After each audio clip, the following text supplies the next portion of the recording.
Let's see. We went over a lot of pain examples with isolated pain incidents, like a tweak, falling off a swing, etc.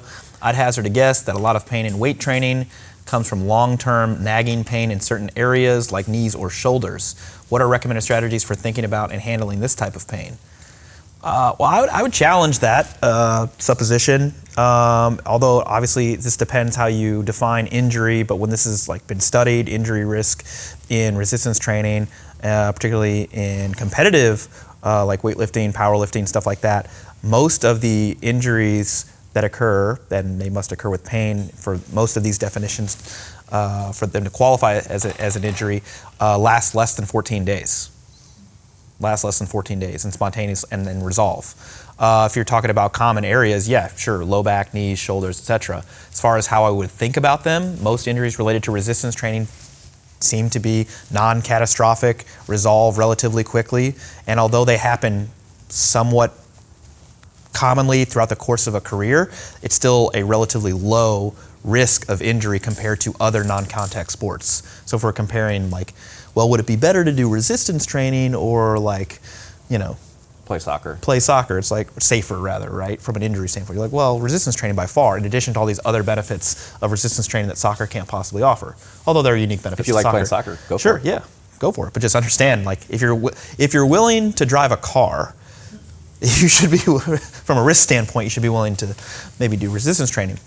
But I don't know that I have a great answer for thinking about the type of pain associated with resistance training that's unique, because it's just... Yeah, my answer to this is you think about it and handle it the same way. Remember how I talked about acute pain and chronic pain as somewhat arbitrary things? We suddenly say, oh, it's been around for more than 3 months, now it's chronic, right? That's made up. It's pain. The person is experiencing pain.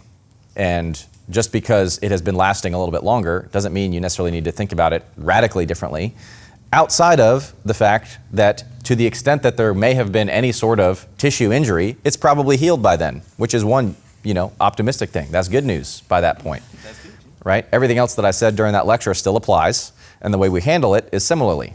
When I have an individual who's experiencing persisting low back pain or hip pain or knee pain, I'm trying to find out what are their goals, what are their preferences, what are their abilities, what are their limitations, i.e. what do they want to accomplish and what are they able to do right now? Where can we start? Find that entry point to physical activity, right? And come up with a plan that will progress them towards where they want to be over not a specific time frame.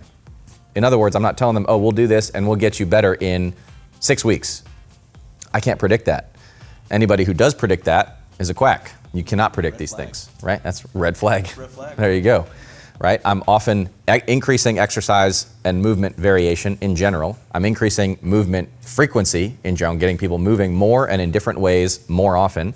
And I'm often decreasing absolute loading, right? Those are probably the most common strategies that I might use. Somebody who is obsessed with low bar squat, conventional deadlift, strict bench press, whatever the case is, maybe I am pulling those movements out entirely at first and doing completely different things. I'm adding unilateral stuff. Sometimes they object. They say, this is just a waste of time. It's well, why did you come and consult with me? Sounds like you felt like you were not getting where you wanted to be on your own. Here's my recommendation. Let's try it. Give it a chance, right?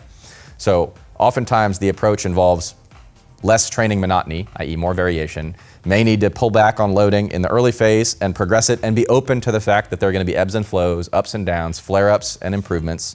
And if the trend overall is in the direction we want, right, and there are various metrics of success, perhaps pain goes down. That's the most preferable for most people. But perhaps I can do more with the same amount of discomfort. That's also a win, right?